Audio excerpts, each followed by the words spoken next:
नमस्कार बच्चों, कैसे हैं आप सब। आज हम पेड़ों को मत काटो पाठ के प्रश्नोत्तर करेंगे। बच्चों, जैसा कि आपको पाठ के नाम से ही पता चल रहा है कि पेड़ों को काटने की मनाही की गई है। क्यों मनाही की गई है? क्योंकि पेड़ हमारे लिए बहुत उपयोगी होते हैं। ये हमें प्राणवायु यानी कि ऑक्सीजन देते हैं। माँ की भांति ये हमारा भरण पोषण करते हैं। ये पर्यावरण का संतुलन भी बनाए रखते हैं। इनकी अंधाधुंध कटाई रोकने के लिए विभिन्न लोगों ने समय समय पर अनेक आंदोलन चलाए। इन सब में एक महत्वपूर्ण आंदोलन है चिपको आंदोलन, जिसका मतलब था कि यदि कोई पेड़ को काटने के लिए आ जाता था तो उस पेड़ के चारों ओर लोग एक घेरा बनाकर खड़े हो जाते थे और उस पेड़ से चिपककर लोगों को पेड़ काटने से मना करते थे। तो इसलिए इस तरह से इनको बचाया गया था। इसी तरह से अन्य और भी आंदोलन चलाए गए। बच्चों, इस पाठ के ये आपके मौखिक प्रश्न हैं। ये है पहला प्रश्न, सुंदरलाल किस कक्षा में पढ़ता था? इसका आंसर है सुंदरलाल छठी कक्षा में पढ़ता था। सुंदरलाल को क्या शौक था? सुंदरलाल को पेड़ लगाने का शौक था। सुंदरलाल पढ़ाई में कैसा था? सुंदरलाल पढ़ाई में बहुत होशियार यानी कि बुद्धिमान इंटेलिजेंट था तथा कक्षा में हमेशा प्रथम आता था। सुंदरलाल नैनीताल क्यों जा रहा था? सुंदरलाल नैनीताल अपनी बीए की परीक्षा देने के लिए जा रहा था। चिपको आंदोलन का सूत्रपात किसने किया? सूत्रपात मतलब शुरुआत। चिपको आंदोलन का सूत्रपात सुंदरलाल बहुगुणा ने किया। अब बच्चों, ये आपको अपठित गद्यांश दिया गया है, इसको आप पढ़ेंगे, इसके बाद इसके आंसर लिखेंगे। ठीक है। अगला प्रश्न है लघु उत्तरीय। सुंदरलाल ने अपनी मित्र मंडली में कौन सी भावना जागृत की? बच्चों, मित्र मंडली मतलब दोस्त। जो सुंदरलाल के दोस्त थे उनमें उसने कौन सी भावना को जागृत किया? सुंदरलाल ने अपनी मित्र मंडली में पेड़ पौधों के प्रति प्रेम की भावना जागृत की। किसी के द्वारा हरा भरा वृक्ष काटने पर सुंदरलाल क्या करता था? किसी के द्वारा हरा भरा वृक्ष काटने पर सुंदरलाल उसे विनम्रतापूर्वक समझाकर पेड़ काटने से रोकता था। नहीं मानने पर उससे लड़ने मरने को तैयार हो जाता था। अगला है, सुंदरलाल को किस बात के भयंकर परिणाम दिखाई दे रहे थे? सुंदरलाल को पेड़ पौधों की अंधाधुंध यानी कि बहुत ज्यादा कटाई के भयंकर परिणाम दिखाई दे रहे थे। उसे लग रहा था इस तरह पेड़ पौधे कटने से हरे भरे जंगल उजड़ जाएंगे और ग्रामीण अनाथ हो जाएंगे। ग्रामीण कौन होते हैं? जो गांव में रहते हैं। अनाथ हो जाएंगे। कैसे अनाथ हो जाएंगे? क्योंकि आपको पता है गांव में बहुत सारे पेड़ होते हैं, जिससे वो जो पेड़ होते हैं फल फूल, शुद्ध वायु और गाय भैंसों का चारा आदि सब देते हैं। ठीक है ना। तो अगर पेड़ ही कट जाएंगे तो फिर गांव वालों के पास क्या बचेगा? इसलिए अगला प्रश्न है, सुंदरलाल ने लोगों को वृक्षों की कटाई रोकने के लिए कौन सा नया ढंग समझाया? इसका उत्तर है, सुंदरलाल ने लोगों को वृक्षों की कटाई रोकने के लिए यह समझाया कि जब कंपनी के मजदूर किसी पेड़ को काटने लगे तो उस पेड़ से लिपट जाएं। इससे वे उस पेड़ को नहीं काटेंगे। यानी कि चिपको आंदोलन हुआ। ये चिपकना, पेड़ से चिपक जाना यानी कि लिपट जाना। अगला है, वृक्षों की कटाई रोकने व नए वृक्ष लगाने हेतु लोगों को प्रोत्साहित करने के लिए क्या क्या प्रयास किए जा सकते हैं? पर्यावरण और मानव जीवन के लिए पेड़ पौधों के महत्व से लोगों को भली भांति परिचित करा सकते हैं। नारों, कविताओं, नुक्कड़ नाटकों, कहानियों व पेड़ लगाओ जीवन बचाओ आदि के द्वारा वृक्षों के कटने से सिर पर मंडरा रहे खतरे के विषय में सचेत किया जा सकता है, यानी कि सावधान किया जा सकता है। अब है दीर्घ उत्तरी प्रश्न। बच्चों, अपना शौक पूरा करने के लिए सुंदरलाल क्या करता था? अपना शौक पूरा करने के लिए सुंदर आसपास के जंगल से पेड़ों के बीजों को उठाकर लाता और उनकी पौध तैयार करके, यानी कि उनको बोता था, फिर छोटे छोटे पौधे निकल जाते थे, उन्हें लगा देता, फिर उन्हें पानी खाद देकर उनकी देखभाल करता। इस तरह वे छोटे पौधे बहुत बड़े पेड़ बन जाते।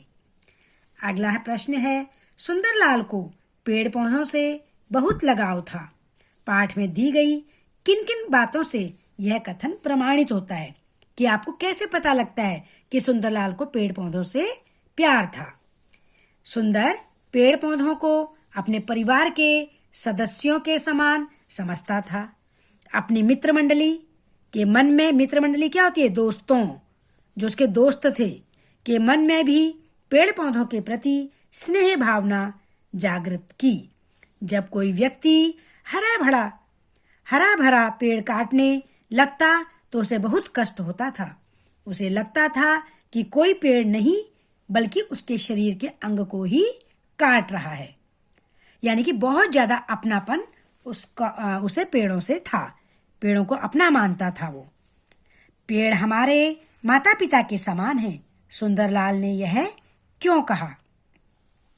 सुंदरलाल का कहना था कि पेड़ हमारे माता पिता के समान हैं, क्योंकि जिस प्रकार माता पिता अपने बच्चों के लिए सभी प्रकार के दुख सहन करते हैं, उसी प्रकार पेड़ पौधे भी धूप, वर्षा, जाड़ा, धूल, गर्मी आदि सब सहकर हमें सुख देते हैं, हमारी रक्षा करते हैं और हमारा भरण पोषण करते हैं।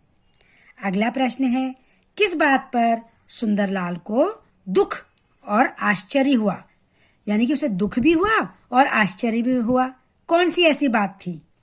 रास्ते में कुछ लोगों को एक साथ बहुत सारे पेड़ काटते देख सुंदर ने उन्हें ऐसा करने से रोका। तो उन लोगों ने कहा कि हमारी कंपनी ने जंगल काटने का ठेका लिया हुआ है, यानी कि सारे पेड़ों को काटना है, इसलिए हम पेड़ काटना नहीं रोक सकते। इतने बड़े स्तर पर पेड़ों की कटाई के विषय में जानकर ही उसे दुख और आश्चर्य हुआ। उसे लगा कि हम तो पेड़ों को बचाने की बात कर रहे हैं और यहाँ पर इतने बड़े स्केल पर पेड़ों को काटा जा रहा है, तो यही उसके दुख और आश्चर्य का कारण था।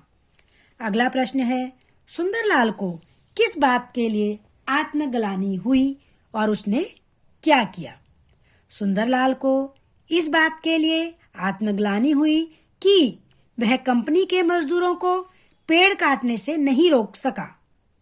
उसने अपनी मित्र मंडली की सभा में गांव के सभी लोगों को आमंत्रित किया, यानी कि इनवाइट किया। उन्हें पेड़ पौधों का महत्व समझाया और लगातार पेड़ कटने से उत्पन्न होने वाले खतरों से भी सचेत किया। सचेत मतलब सावधान किया। अगला प्रश्न है, सुंदरलाल ने लोगों के सामने क्या पक्ष रखा तथा इसके लिए क्या प्रयास किए? इसका उत्तर है, सुंदरलाल ने लोगों के सामने यह पक्ष रखा कि पेड़ पौधों को यदि कटने से नहीं बचाया गया तो पर्यावरण का संतुलन बिगड़ने से वर्षा नहीं होगी। आपको पता है ना बच्चों, पेड़ जो है बारिश को लाने में भी सहायता करते हैं और यह बाढ़ को भी रोकने में सहायक होते हैं, जिससे सूखा और अकाल की स्थिति बन जाएगी। इसके लिए उसने मित्रों के साथ आसपास के गांवों में जाकर सभाएं की, लोगों को पेड़ों के महत्व और उनके कटने से सिर पर मंडरा रहे खतरों के बारे में बताया। तरु रक्षण, तरु मतलब पेड़, रक्षण मतलब बचाव, पेड़ों का बचाव, और वृक्षारोपण, वृक्षों को रोपना, संस्थान का गठन किया, चिपको आंदोलन का सूत्रपात किया, यानी कि जो सुंदर था वही बड़ा होकर सुंदरलाल बना, उसका नाम बड़ा होकर सुंदरलाल हुआ और उसने ही चिपको आंदोलन का सूत्रपात किया, यानी कि शुरुआत की। तो बच्चों ये दीर्घ उत्तरी प्रश्न है। अब ये हम एक्सरसाइज करेंगे बुक की। तो देखिए बच्चों, ये पुनरुक्त शब्द आपको पता है जो रिपीट होते हैं, जैसे चलते चलते, बहते बहते, छोटे छोटे, है ना, ये बीच में इनके योजक चिन्ह लगा हुआ है। चलते चलते यानी कि बहुत ज्यादा चलना, बहते बहते यानी कि बहुत बहना, छोटे छोटे मतलब कि बहुत छोटे। अब ये विपरीतार्थक शब्द है यानी कि अपोजिट। लेना का अपोजिट देना, माता का क्या होगा पिता, अंदर का बाहर। अब सार्थक और निरर्थक शब्द यानी कि मीनिंगफुल और मीनिंगलेस। अब देखिए आस के साथ पास, आस पास हो बोलते हैं ना हम, लेकिन रोटी वोटी, रोटी तो शब्द है, वोटी क्या शब्द है, कुछ भी नहीं है। चाय तो शब्द है, वाई क्या शब्द है, कुछ भी नहीं है, तो निरर्थक हो गया। इसी तरह पेड़ पौधे मिलते जुलते शब्द युग में, बाग बगीचे मिलते जुलते हैं, घर आंगन मिलते जुलते हैं। अब बच्चों पाठ में से कोई 4 शब्द युग्म चुनकर दिए गए स्थान पर लिखिए। तो आपके पाठ में बहुत सारे हैं, मैंने ये शब्द लिखे, आप और भी लिख सकते हैं। बच्चों अगला प्रश्न है, गुणवाचक विशेषण शब्द छांटकर दिए गए स्थान पर लिखो। आपको पता है विशेषण क्या होता है, जो संज्ञा या सर्वनाम की विशेषता बताते हैं। अब ये देखिए वृक्ष है, वृक्ष क्या है, संज्ञा है, तो संज्ञा के आगे लगाया हुआ है हरा, हरा वृक्ष, कैसा वृक्ष, हरा, तो हरा विशेषण है। अब देखो फूल, कैसा फूल, सुंदर फूल, तो सुंदर विशेषण है। इसी तरह आम, कैसा आम, मीठा, तो मीठा आम मीठा विशेषण है। इसी तरह लड़का, कैसा लड़का, शरारती लड़का, है ना। इसी तरह से देखिए सभा, कैसी सभा है, विशाल सभा, तो ये सब संज्ञा शब्दों की विशेषता बता रहे हैं। अगला है उपयुक्त प्रविशेषण। आपको पता है जब विशेषण की भी विशेषता जो शब्द बताते हैं उसे प्रविशेषण कहते हैं। अब देखिए जंगल में ऊंचे ऊंचे पेड़ थे, ये तो पता लग गया कैसे पेड़ थे, ऊंचे ऊंचे विशेषण है।